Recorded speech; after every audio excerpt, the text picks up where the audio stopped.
Nous sommes de retour cette fois-ci, hein, avec Jean-David Kilolo. L'homme de Dieu, l'homme de feu. Jean-David Kilolo, bonjour. Bonjour à vous, Crispin. Bonjour à tous ceux qui nous suivent. Encore une fois de plus. C'est les disciples de Alinghetti, l'inspecteur général en accoutrement, avec l'accoutrement à la Mao Tse-tung. Merci à vous et nous félicitons le travail d'abord de toutes les institutions de la RDC, toutes les institutions du pays. 5 questions, revient.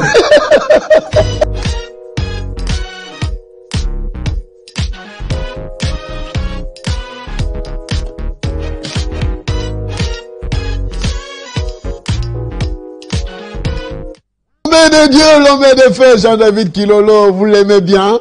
Oui, c'est quelqu'un qui est humble, qui apprend son lingala de Bakanja. Il fait beaucoup d'efforts. Félicitations. Merci. Tu auras ton diplôme à la fin de cette année. Merci. Je vais l'imprimer. En plus, c'est un lingala, c'est pas les lingala que vous utilisez, lingala trop... Indoubil. Indoubil, ça c'est pas lingala indoubil, ça c'est lingala biblique. Donc, vous voyez, lingala des prêtres. Un lingala biblique et kukialo la ifungwa mipona baonyo so o balingi ko sambela o balingi ko kende do sambo ora koluka elongi ya nzambe kenzambe alingi bino nyoso. Amen, alléluia. Donc tu vois ça c'est le lingala d'apprendre. T'apprends le kuké là. Et kukialo là avec Nzambe afungo lipona bao nyoso. C'est comme ça qu'elle interprète tellement. Makila maesu. Maeku. Alors, arrête. Bon, allez. Jean-David Kilolo connaît très bien, je sais, vous l'aimez bien dans le Congo central, j'étais longtemps, il n'y a pas longtemps j'étais au Congo central, vous avez réclamé Jean-David Kilolo, qui sera au Congo central dans quelques jours, il faut bien l'accueillir. Alors on va prendre les 5 questions. Les 5 questions, mais il y a d'abord cette information donnée par la rédaction des Télé 50, Kinshasa qui est sous menace de bombes. Effectivement, sous menace terroriste, vous savez, c'est l'Agence nationale des renseignements qui a certainement alerté, qui a alerté.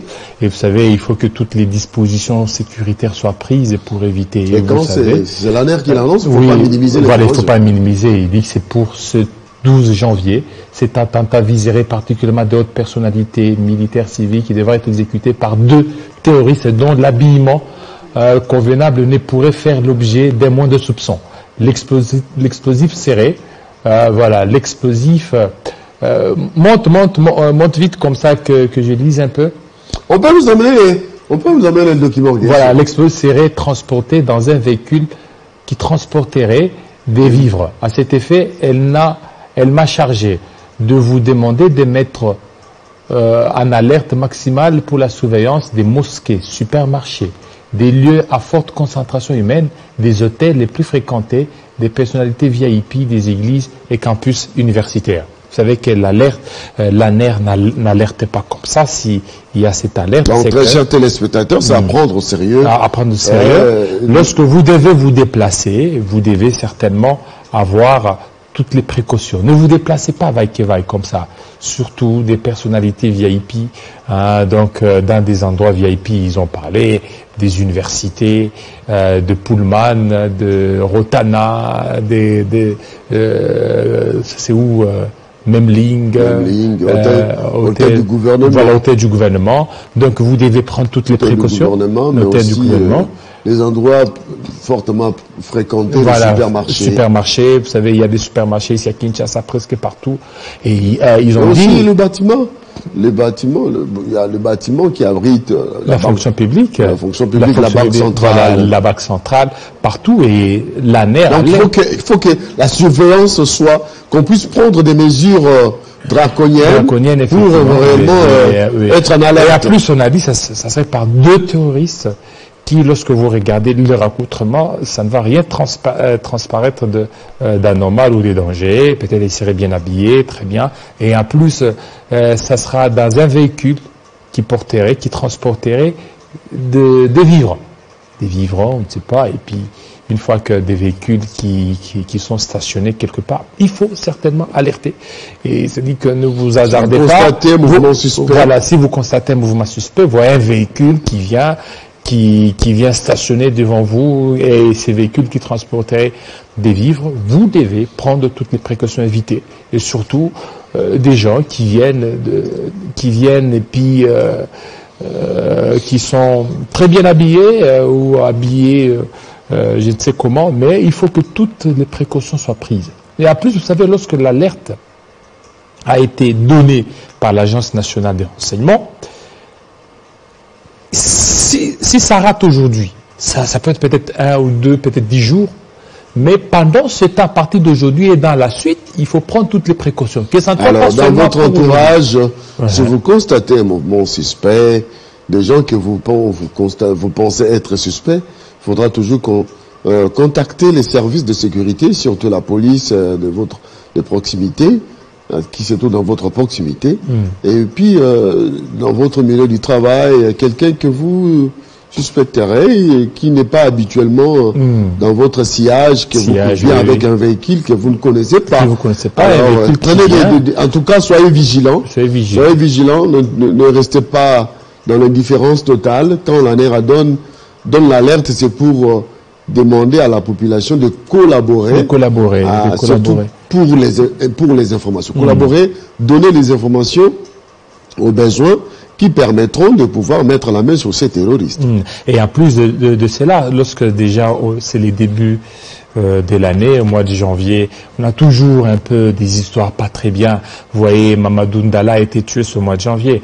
Il faut prendre toutes les précautions, pas seulement pour ce 12 janvier, mais presque tout le mois de janvier, prendre toutes les précautions, être beaucoup plus en alerte, éviter trop d'attroupements. Bon, il peut y avoir des attroupements, mais surveiller beaucoup plus, que Dieu continue certainement à protéger la RDC, protéger les paisibles populations. Très bien. À Kinshasa, la capitale de la République démocratique du Congo, où il y a beaucoup d'enfants de Dieu, eh bien voilà, nous prions que Dieu accorde l'intelligence et la sagesse voulue à nos services de sécurité pour mettre la main sur ces terroristes, pour que la paix, la sécurité règne.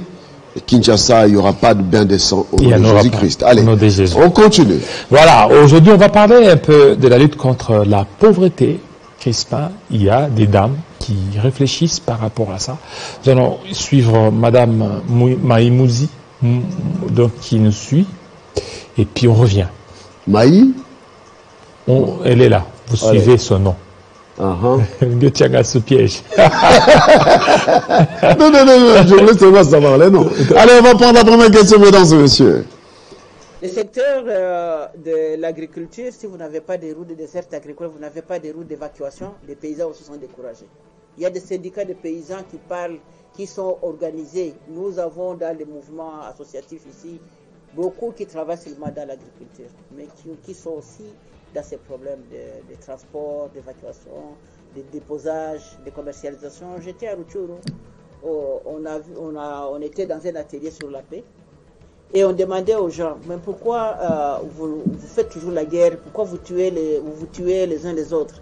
On a interrogé toutes les tribus, toutes les catégories, toutes les ethnies. Les pygmées ont parlé, les pygmées ont dit, si vous nous donnez du travail, personne ne va tuer l'autre. Puisque maintenant, notre nourriture se trouve dans l'arme. Nous étions avec les bailleurs de fonds, ils ont compris que c'est le problème, c'est la pauvreté qui fait que les gens sont en train de se rentrer dedans. Si toi, tu as ta marchandise, l'autre a la marchandise, l'autre tu as tes bilangas, tu as ta plantation. Toi, tu vas t'occuper de l'autre au lieu d'aller t'occuper de ta plantation. Donc, il faut développer partout dans les pays pour pouvoir ramener les gens dans le travail et arrêter avec l'insécurité.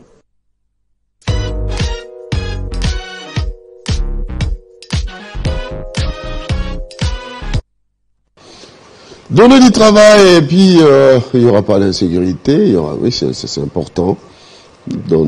C'est aussi la politique appliquée par le gouverneur militaire de l'Ituri. Je pense que vous y étiez, non? Vous y étiez, oui, nous y étions. J'étais à Bunia.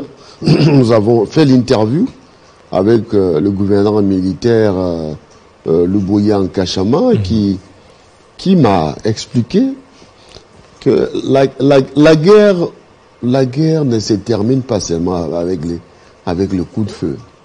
La guerre, il faut s'attaquer aussi aux causes, surtout quand c'est les groupes armés, les groupes armés locaux. Et pourquoi ils font la guerre? Peut-être pour la survie. Mais il faut créer les conditions pour que les jeunes ne puissent pas intégrer les groupes armés. Je suis en train d'enrichir ce que Madame venait dire. Les groupes armés, des fois, ils se créent pour piller les minerais, piller les pauvres citoyens parce qu'ils sont dans le besoin. Ils sont dans le manque. Ils n'ont pas du travail, ils n'ont pas d'activité. Ils ne savent pas atteindre un coin à l'autre. Mais lorsque vous mettez les conditions idoines, vous construisez les routes, vous construisez les routes asphaltées qui permettent la transaction d'un côté à l'autre. Vous créez les conditions où les jeunes peuvent avoir un temps de loisirs, les stades de football. Vous créez les usines pour donner du travail à la jeunesse. Cette jeunesse ne va pas trouver le temps d'aller être recrutés dans les groupes armés. Mais ils vont se donner à leur travail, ainsi de suite. Et c'est la politique qu'utilise le gouverneur militaire qui avait donné cet exemple. Il y a un coin que j'ai oublié les noms m'échappent, ça fait quand même longtemps que nous y étions. Pour atteindre ce coin-là, il fallait faire une semaine. Une semaine. Mais pourtant, aujourd'hui, avec la politique mise en place, la route a été asphaltée, donc on peut atteindre après 1 heure du temps. 1h30. Toujours dans l'Est. C'est à Nitouri. Donc, vous quittez à 9h, vous arrivez à 10h30, voire 11h juste. Une route qui faisait, dont on faisait autant de jours parce que il y avait la boue, il y avait pas les moyens de circuler. Donc, elle a raison, la dame, il faut créer les conditions pour permettre aux autochtones de trouver du travail, de trouver les temps de loisirs pour qu'ils développent leur coin. C'est là où je félicite le projet de 145, le développement de 145 territoires. Mais encore, prions Dieu que cet argent ne tombe pas entre les mains des frappeurs. Des gens qui vont voler l'argent de ce projet salvatrice pour la République démocratique. Effectivement, parce qu'il y a des gens qui veulent profiter à chaque occasion qu'on leur donne pour aussi frapper, tel que vous l'avez dit. L'argent des 145 territoires, il y a même l'argent qui sera déboursé par rapport à la venue du pape. Donc là aussi, s'il y a des frappeurs... C'est là les problèmes. S'il y a des frappeurs... En tout cas, qu'est-ce qui se passe? Lorsque l'argent de l'État est déversé pour un projet, pour la réalisation de quelque chose, c'est à qui on donne la responsabilité, pense que cet argent leur appartient. Donc c'est comme si c'est son argent. Non, ce n'est pas votre argent. C'est l'argent de l'État. Vous n'êtes que un canal. Donc, un gestionnaire peut-être. Pas un gestionnaire. Vous n'allez pas gérer. C'est-à-dire, là, cet argent doit passer par vous pour atteindre l'objectif. En plus, ne coupez pas cet argent. Parce qu'il y a des gens qui... Voilà ce qui se passe. En tout cas, surtout, excusez-moi qu'on ne me taxe pas, mais je dis la vérité. Surtout les Quinois, la récolte, et Kyrie Salami. C'est-à-dire, surtout, parce que l'argent est décaissé où? À Kinshasa. Peut-être pour des projets en province. Vous allez voir ceux qui quittent Kinshasa pour aller exécuter des projets en province. Mais avant la récolte en province, c'est la Katia. Réunion Salami. Donc, Katinanu. Ajunonu elboso atindi likango na Dubaï. Petit comment na Dubaï, yo na mona Dubaï te. Yo mona Dubaï te. Allez, zoa, kende Dubaï. So komi mona tela moi jeep moi noir bien wana. Jeep et yé na conteneur. Ba kiti c'est lié. Pendant ce temps le projet souffre. Après Jeep, il y a une bonne. Famille, sa famille. Comme na vanda na Kasavubu, on arrive à faut moi parler na ba moi ba campagne hein. On côté à Kofi wana, moi le comment il côté. Ake baluginda kwa so minda na ma campagne. Alors pendant ce temps bon voilà, le projet est en train de souffrir. Les projets ne souffrent pas. Il y a les gens qui attendent. Les projets ne souffrent pas, le projet est en train de mourir. Et il y a les gens qui attendent, il y a des coups de fil, il y a des coups de Et pendant ce temps, celui qui passe à l'endroit où le projet devait être exécuté, la personne que l'on gère, c'est qui? C'est le chef de l'État. Le chef de l'État. Ah, tu sais qu'il y a ça et l'autre. Depuis qu'il a promis. Depuis le bac, il a promettre. Mais le problème, c'est l'exécutant. C'est qui doivent exécuter les projets.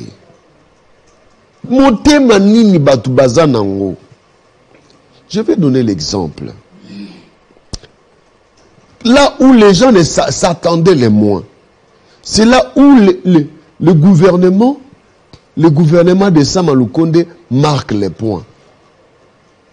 C'est vide, il faut utiliser la tête. Fonction publique. Aujourd'hui, j'ai vu 660 délégués syndicaux en train d'acclamer les ministres de la fonction publique. 660. 660. Tous dans la salle des affaires étrangères. Applaudis pour les avancées. Il ne les a pas corrompus. Il ne les a pas donné l'argent et tous pour ne pas féliciter. Il faut qu'on dise les choses. C'est notre pays. Et il faut l'aimer. Non, on parle des fois on parle aléatoirement et ça passe comme ça.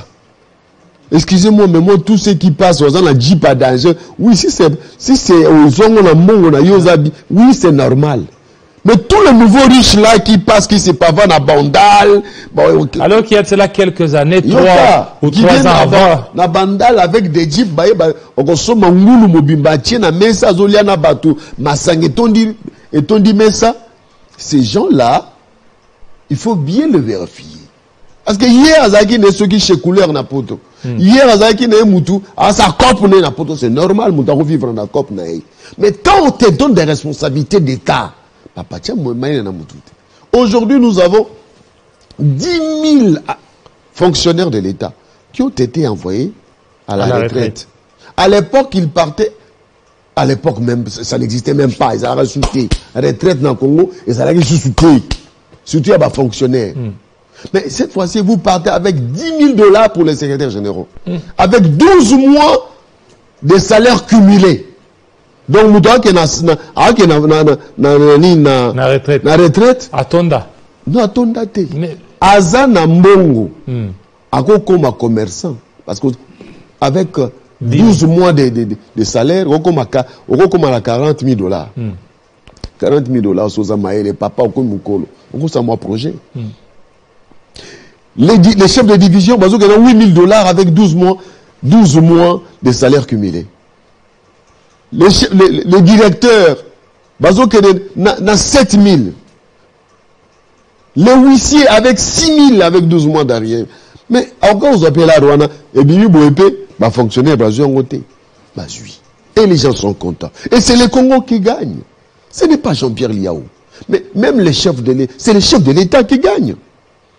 C'est le chef de l'État qui gagne. C'est son projet de sociétal qui gagne.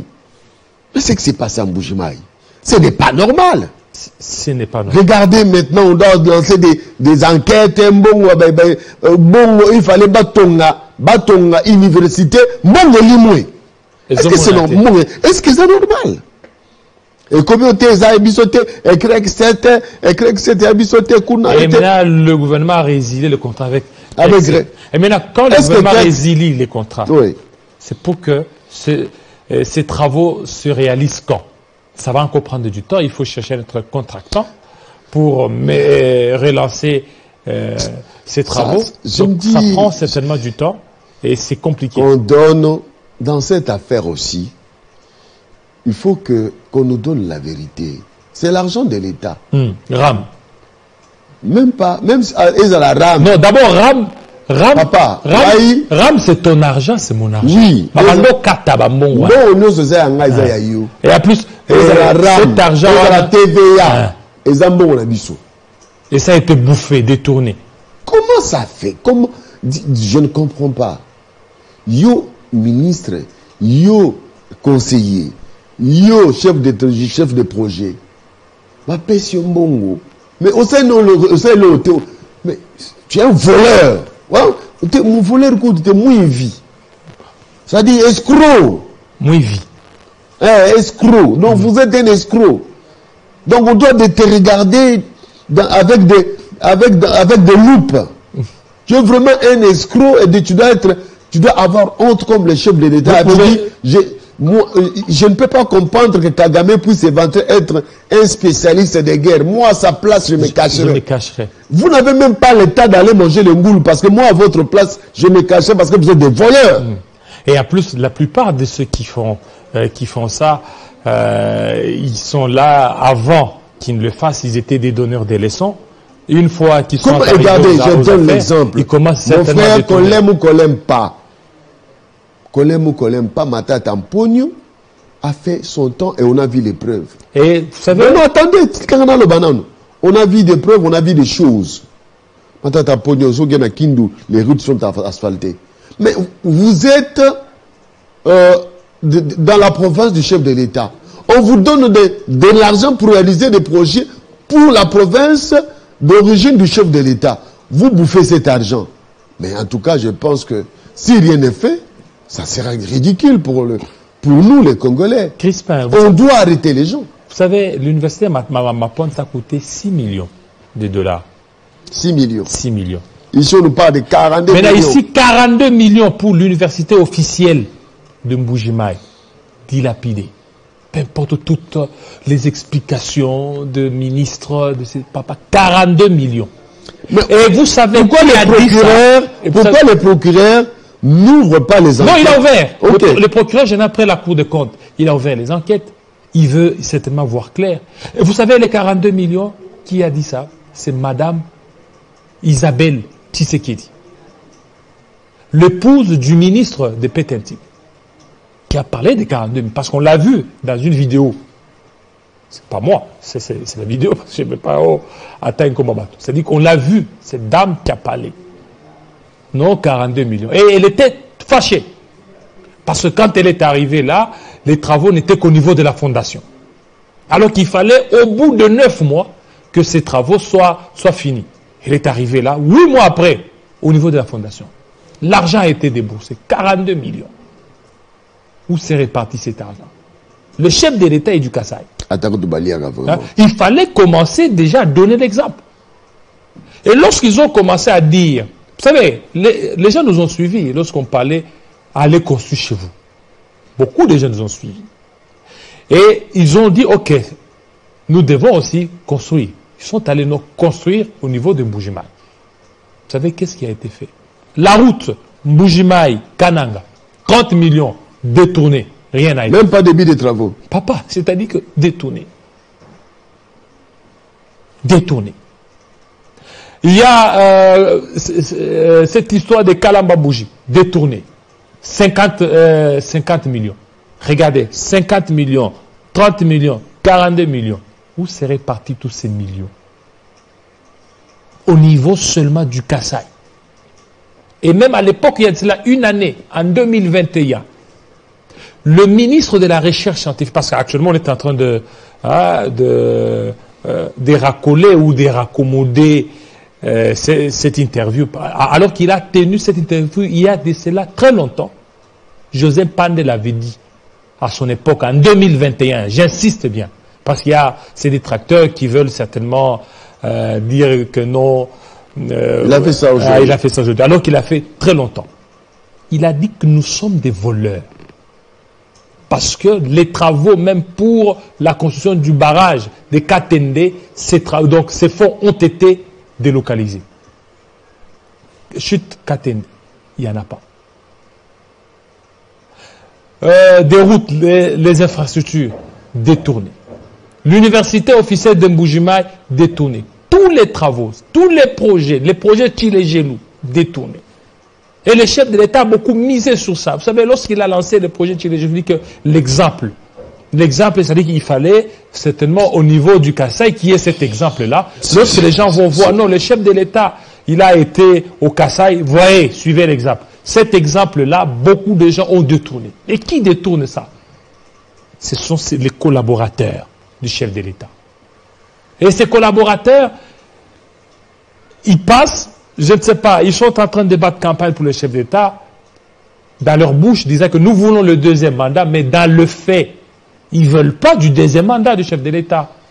Voilà. Parce qu'après les élections au mois de décembre, le 23 décembre 2023, et ils vont rentrer en Europe. On les appelle les Touniouni. Voilà, ils vont rentrer en Europe. Ce sont des Touniouni. Une fois qu'ils vont rentrer en Europe. Tu connais les Touniouni? Ce sont des oiseaux? Oui, oui. Effectivement. Touniouni.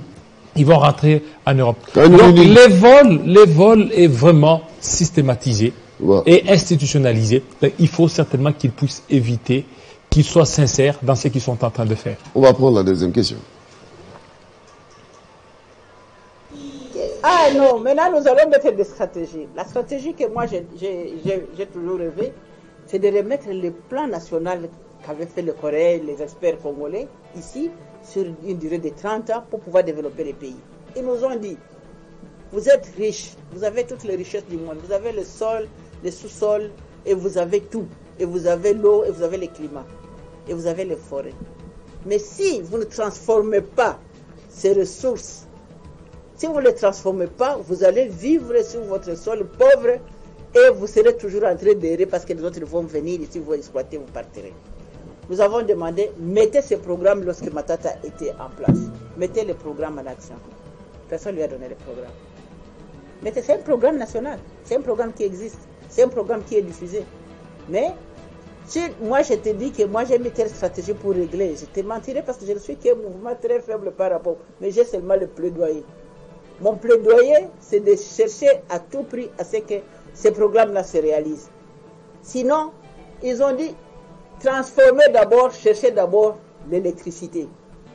Dans les ressources que vous avez, cherchez l'énergie. Transformer l'énergie là, et cette énergie-là va transformer vos ressources. Travaillez sur l'énergie. On a pris le programme Inga, 3 Inga, je ne sais pas combien, pour donner l'énergie. C'est l'énergie qui va transformer. Même quand nous avons étudié l'histoire, la préhistoire, lorsque l'homme a découvert le feu, c'est à ce moment-là que les choses ont commencé à aller plus vite. Et quand vous allez découvrir l'électricité, vous allez aussi transformer. Mais aussi longtemps que nous sommes dans la culture traditionnelle, nous ne saurons pas y aller.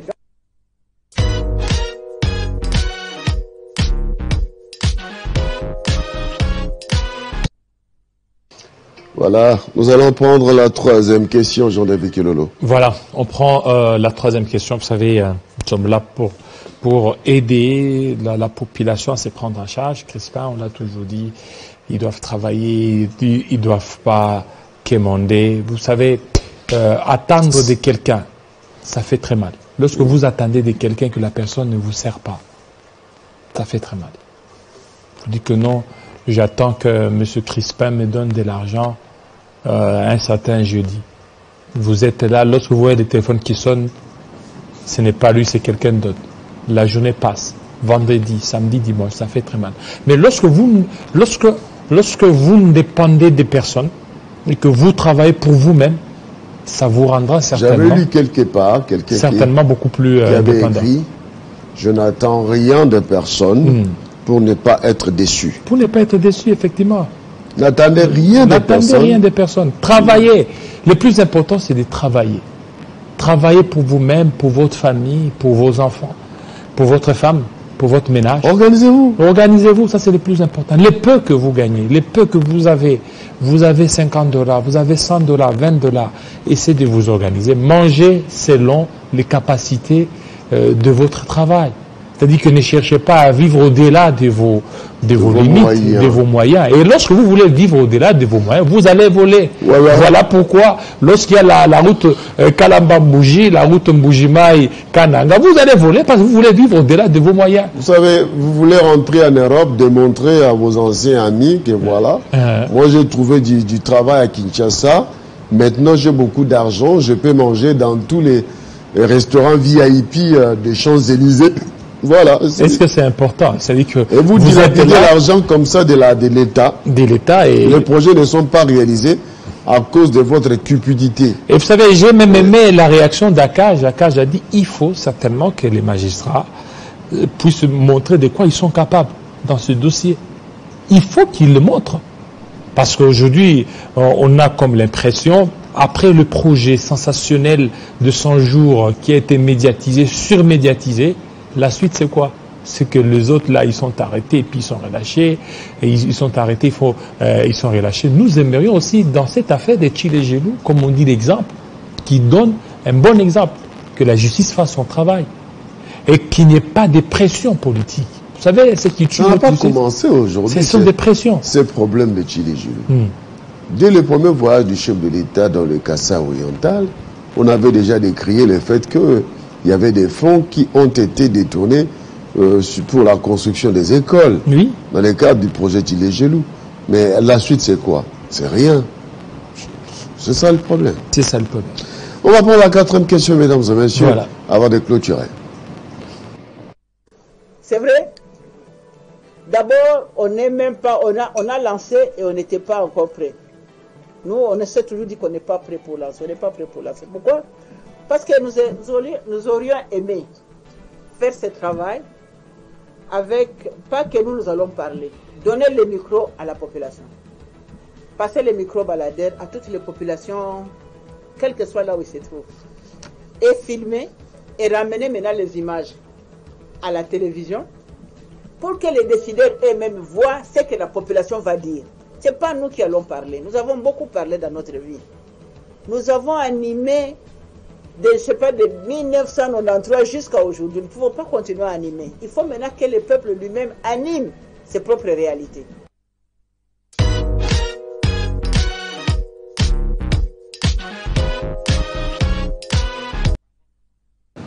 Alors, on va cette fois-ci prendre la 5e question. La 5e question et puis on revient. C'est parti. Le peuple quinois, les Quinois ici, hein, qui ont mis en place les stratégies de lutte contre la pauvreté, puissent nous dire quels sont les métiers des Quinois, hein, les nouveaux métiers que les Quinois ont mis en place pour lutter contre la pauvreté. C'est l'informel qui se transforme pour les Quinois en profession. C'est quoi?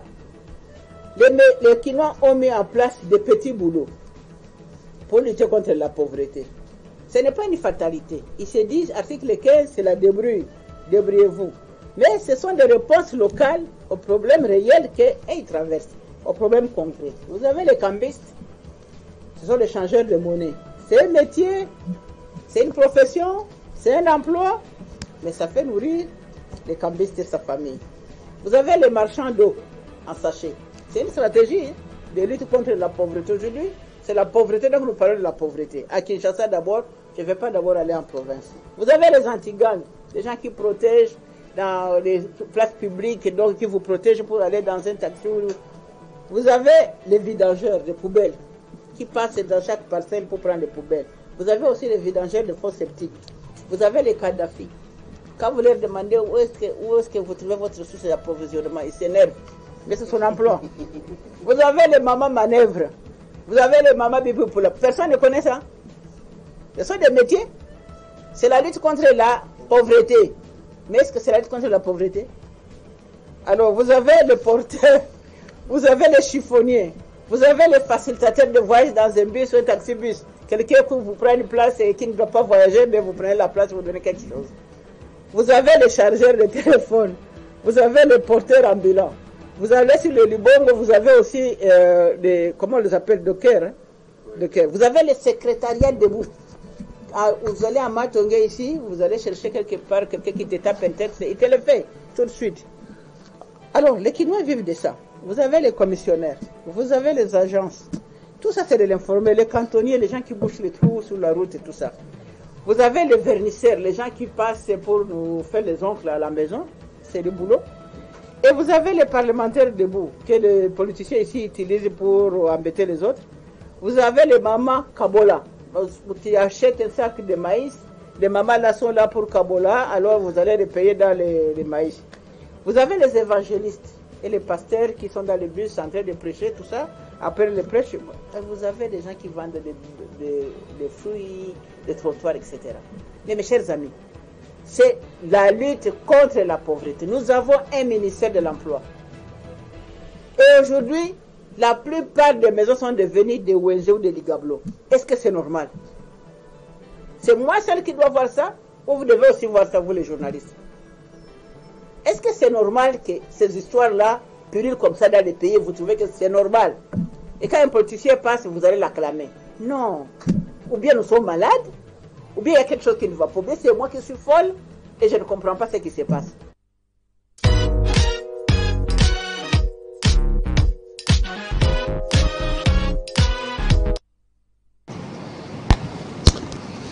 Ça est donc fini avec les 5 questions. Jean-David Kilolo, tu sais que c'est demain le début du CHAN. Oui, ça commence déjà demain. Avec, quand on parle football, on pense Hyacinthe Moulongo. Effectivement, Hyacinthe Moulongo, je vous avais dit qu'il est là, il suit toujours, mais on l'a interdit de beaucoup parler du sport par rapport à sa santé. Vous savez que c'est un papa qui aime beaucoup le sport. Mais malgré l'interdiction, il peut être dans la chambre, mais il laisse la porte un tout petit peu ouverte. Effectivement, mais il faut pas qu'il s'y donne totalement comme il a fait. Vous savez au risque de perdre sa vie. Voilà. Alors, Hyacinthe Moulongo, toutes les bonnes choses à vous. Et bonne année, meilleurs vœux. Nous serons quand le samedi ou dimanche? Nous entrons en liste le samedi, les 14, samedi 14. Contre quelle équipe? Contre l'Ouganda. On va ouvrir les hostilités avec l'Ouganda. Déjà, match de préparation, nous avons battu l'équipe libyenne par 3-1. Et hier, nous avons perdu contre le Mali. Alors que le Mali, on l'a gagné 3-0 lors de la finale au Rwanda. La préparation, moi je pense que c'est la deuxième équipe que le coach a aligné. Otis Ngoma a aligné pour permettre à tout le monde d'avoir les temps de jeu. Ça, voir qui peut faire quoi, c'est toujours important. Et là, il a l'idée de ce qu'il peut aligner comme l'équipe de base contre l'Ouganda. L'important de gagner ce match, ne pas le perdre, parce que nous sommes quand même, nous figurons parmi les favoris. Nous figurons parmi les favoris de cette compétition. Effectivement. Donc nous espérons que la RDC fera mieux que l'année passée. Donc il y a 2 ans, non? Il y a 2 ans. C'est au Cameroun. C'est au Cameroun on a été éliminé en quart de finale par les Camerounais. Avec ces bourdes du gardien. Et surtout l'histoire de Covid-19. Qui nous avait vraiment assassiné. Démoralisé. Ouais. Non, mais c'était vraiment un feuilleton de mauvais augure. Effectivement. Alors, nous espérons que cette fois-ci, ça sera la bonne.